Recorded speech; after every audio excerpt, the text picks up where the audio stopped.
Good morning. तो class 12 हम क्या पढ़ रहे थे, क्रोमोसोमल म्यूटेशन। और क्रोमोसोमल म्यूटेशन में हमारा लास्ट टाइप क्या था, ट्रांसलोकेशन।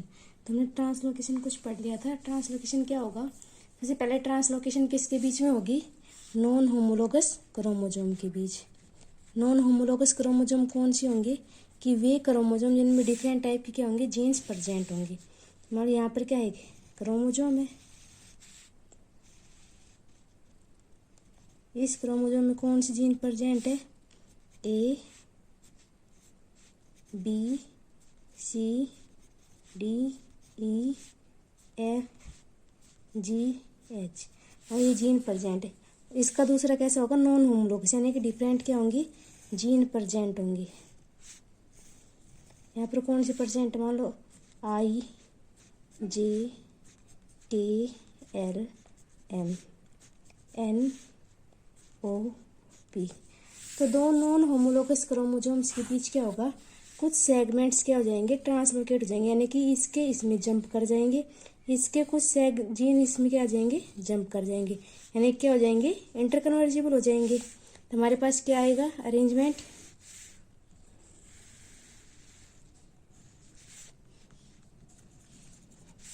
ए B C D E F O P. यहाँ पर क्या आ गया,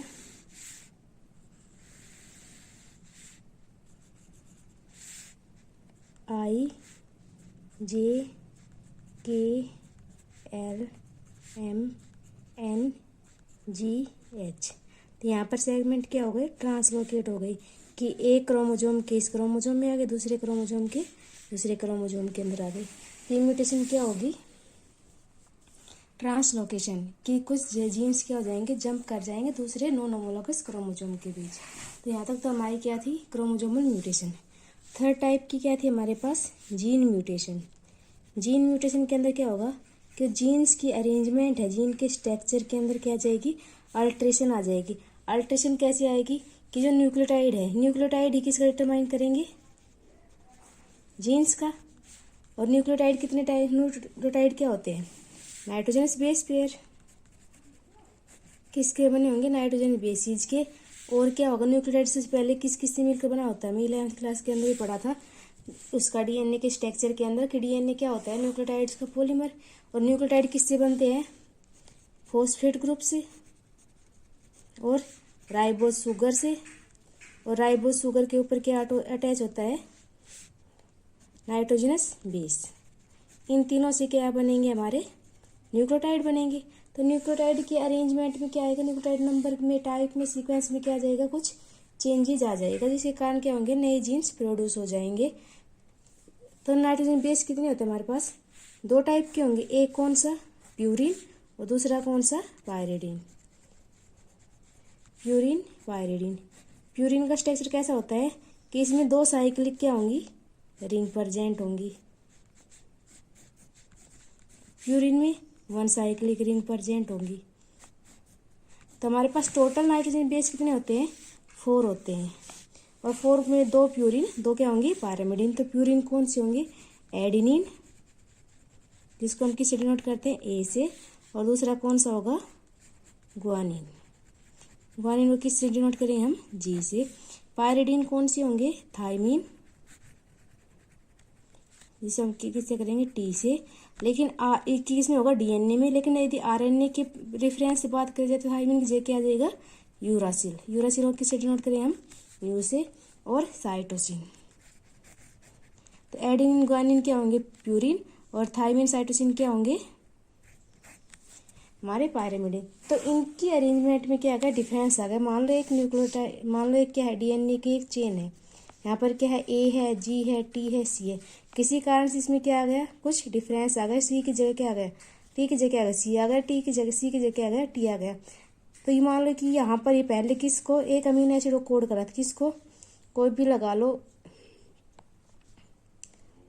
फिनाइल एलानिन लगा लो, ये क्या है, अमीनो एसिड है, ये इसको क्या कर रहा था, कोड कर रहा था। लेकिन इसमें सीक्वेंस क्या हो गई, चेंज हो गई, टी की जगह क्या आ गया, सी आ गया। अब ये क्या करेगा, दूसरे अमीनो एसिड को क्या करेगा, तो दूसरे अमीनो एसिड को क्या करें, कोड करें। मान लो अभी किसको कर रहा है, टायरोसिन को, तो अमीनो एसिड की सीक्वेंस के अंदर क्या आएगा, चेंज आ गया ना। सिर्फ एक नाइट्रोजन बेस की सीक्वेंस चेंज होने से क्या हो गया, पूरा अमीनो एसिड क्या हो गया, चेंज हो गया। तो इससे क्या आएगा, जी पूरी जीन के अंदर क्या जाएगी, म्यूटेशन आ जाएगी। तो ये क्या था हमारा जीन म्यूटेशन। तो याद रखता हमारा म्यूटेशन के 3 टाइप। सबसे पहले जीनोमेटिक म्यूटेशन की क्रोमोजोम के नंबर के अंदर डिफरेंस आना। सेकंड क्रोमोजोमल म्यूटेशन की क्रोमोजोम्स के अरेंजमेंट के अंदर म्यूटेशन आना। थर्ड कौन सा, जीन्स की जो नाइट्रोजन बेस है उसके स्ट्रक्चर में टाइप में क्या आना, अल्ट्रेशन आना। तो यहाँ तक क्या था हमारा म्यूटेशन। इसके बाद नेक्स्ट क्या आएगा हमारे पास, जेनेटिक डिसऑर्डर, कि जीन्स के द्वारा कौन कौन से जेनेटिक डिसऑर्डर हो सकते हैं। तो जेनेटिक डिसऑर्डर को हम किससे समझने के लिए हम किसका यूज करेंगे, पेडिग्री एनालिसिस करेंगे। क्या करेंगे, पेडिग्री एनालिसिस। पेडिग्री एनालिसिस क्या होता है कि a record of inheritance of certain genetic trait for 2 or more generation presented in the form of a diagram or family tree is called pedigree. Pedigree क्या होगा, record होगा किसका, inheritance of genetic traits, की जो genetic traits inherited हो रही है, यानी कि पेरेंट्स से प्रोजेनी के अंदर क्या हो रही है, पास हो रही है। लेकिन इसके अंदर जनरेशन क्या होगी, 2 जनरेशन या 2 से ज्यादा जनरेशन क्या होगी, रिप्रेजेंट करेंगे हम किसमें, एक डायग्रामेटिक फॉर्म के अंदर, एक फैमिली ट्री में क्या करेंगे हम, 2 जनरेशन को, 3 जनरेशन को या 4 जनरेशन क्या करेंगे हम, रिप्रेजेंट करेंगे। और उस डायग्राम के अंदर देखेंगे कि कौन सा जो जेनेटिक ट्रेट है या कौन सा जो डिसऑर्डर है जो पेरेंट्स से प्रोजेनी के अंदर आ रहा है, कौन से करेक्टर है जो पेरेंट्स से किसी में आ रहे हैं, प्रोजेनी के अंदर आ रहे हैं, उसको हम क्या बोलेंगे, पेडिग्री। तो पेडिग्री हमें क्या प्रोवाइड करेगी, स्ट्रॉन्ग टूल प्रोवाइड करेगी which is utilize to trace the inheritance of specific trait abnormality और डिजीज। तो हमें क्या प्रोवाइड करेगी, स्ट्रॉन्ग टूल प्रोवाइड करेगी कि मान लो फर्स्ट प्रोजेनी के अंदर डिजीज आ गया, इसके अंदर नॉर्मल है, तो इसके बच्चे कैसे होंगे, कितने नॉर्मल होंगे, कितने डिजीज होंगे, ये सब कौन किससे डिसाइड करेंगे हम, इस डायग्राम से। इसी को क्या बोलेंगे हम, पेडिग्री एनालिसिस। तो पेडिग्री एनालिसिस करने से पहले हम क्या करेंगे, कुछ सिंबल्स का यूज करेंगे। तो सिंबल्स क्या क्या होंगे, सबसे पहले हम क्या लेंगे, स्क्वायर। स्क्वायर किसको डिनोट करेगा, मेल को। कैसा मेल, बिल्कुल नॉर्मल मेल। फिर हमने क्या ले लिया, एक सर्कल ले लिया। सर्कल किसको करेगा, फीमेल को। फिर हमने क्या ले लिया, एक रेक्टेंगल ले ली। ये किसको करेगी, सेक्स एंड स्पेसिफाइड, कि जो जनरेशन हमारे पास आई है उसका सेक्स कैसा है, एंड स्पेसिफाइड है, सेक्स को स्पेसिफाई नहीं किया गया है। फिर हमने क्या ले लिया, मान लो हमने ये क्या ले लिया, मेल ले लिया, लेकिन ये कैसा है, डार्क है। डार्क का मतलब क्या होगा, अफेक्टेड मेल। अफेक्टेड यानी कि डिजीज मेल, कि मेल के अंदर क्या है, डिजीज है या कोई भी एबनॉर्मलिटी है। यदि यही फीमेल के अंदर है तो फीमेल कैसी होगी, डिजीज्ड फीमेल। ये फीमेल कैसी है, डिजीज है। यदि इसके अंदर होगी तो जो सेक्स एंड स्पेसिफाइड है वो कैसा है, डिजीज है। फिर मान लो हमें सिंबल ये दे रखा है, मेल और फीमेल के अंदर ये क्या दिखा रखी है, मेटिंग दिखा रखी है, कि इनके अंदर क्या हो रहा है, मेटिंग हो रही है, फर्टिलाइजेशन होगा, और क्या होगा, रिप्रोडक्शन होगा।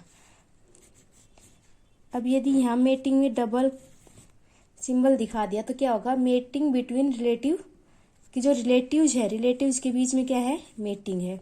इसमें तो क्या था, अनरिलेटिव के बीच मेटिंग थी, कि एक फीमेल है एक मेल है, उनके बीच क्या करा दी, मेटिंग करा दी।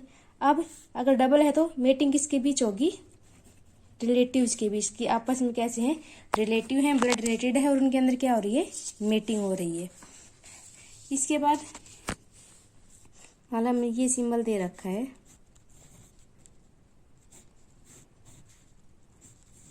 इसका मतलब क्या होगा कि जो अपर वाली जनरेशन है वो किसकी है, इसमें 2 जनरेशन आ गई। ऊपर कौन सी है, पेरेंट्स है, और नीचे क्या है, उसके 2 चिल्ड्रन है। एक क्या है, सर्कल किसको डिनोट करेगा, फीमेल है, दूसरी क्या है, मेल है, और सारे कैसे हैं, नॉर्मल है। तो ये क्या है, पेडिग्री का सिंबल है। नेक्स्ट सिंबल क्या दे रखा है हमारे पास, कि मेल है और फीमेल के बीच क्या दिखा दी, मेटिंग दिखा दी। उन्होंने क्या दिखा रखा है, एक चाइल्ड है, चाइल्ड कैसा है, मेल है, और कैसा है, अफेक्टेड मेल है। तो पेरेंट्स कैसे हैं, नॉर्मल है एक जनरेशन के अंदर, लेकिन जो उसका चाइल्ड कैसा है, अफेक्टेड है, और कैसा है, मेल चाइल्ड है।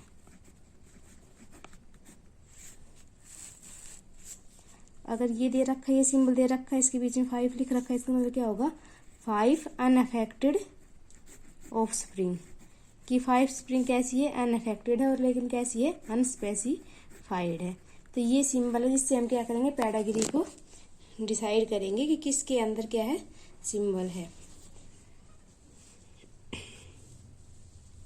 तो जितने भी फीचर है किसी भी ऑर्गेनिज्म के ऊपर सब किसके द्वारा कंट्रोल होगी जीन के द्वारा।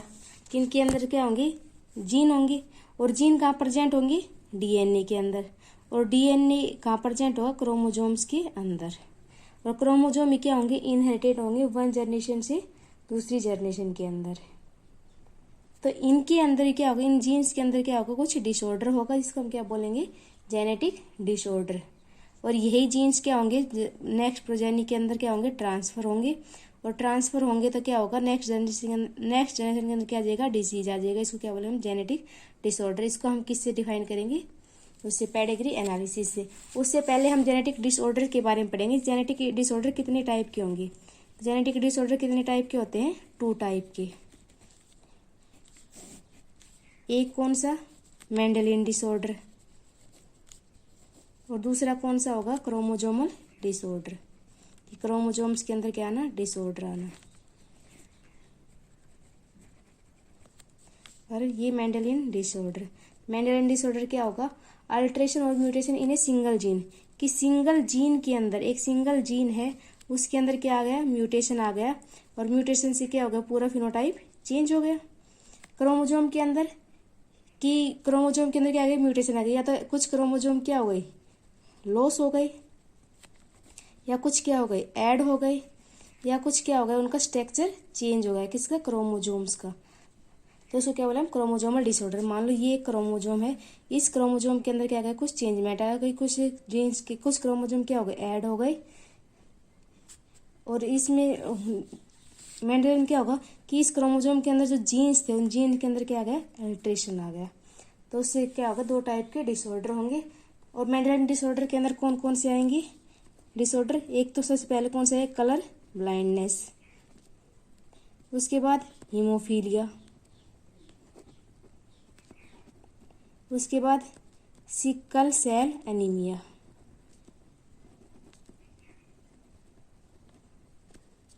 उसके बाद फिनाइल कीटोनूरिया।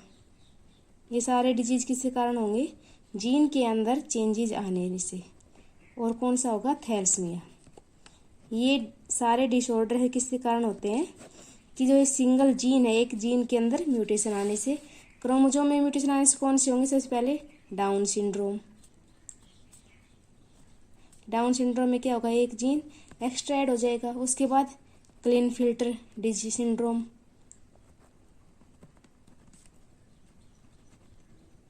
उसके बाद टर्नर सिंड्रोम्स। ये सारे डिजीज किसके कारण होंगे क्रोमोजोम के अंदर म्यूटेशन आने से। इनके बारे में डिटेल से पढ़ेंगे नेक्स्ट वीडियो में। Thank you.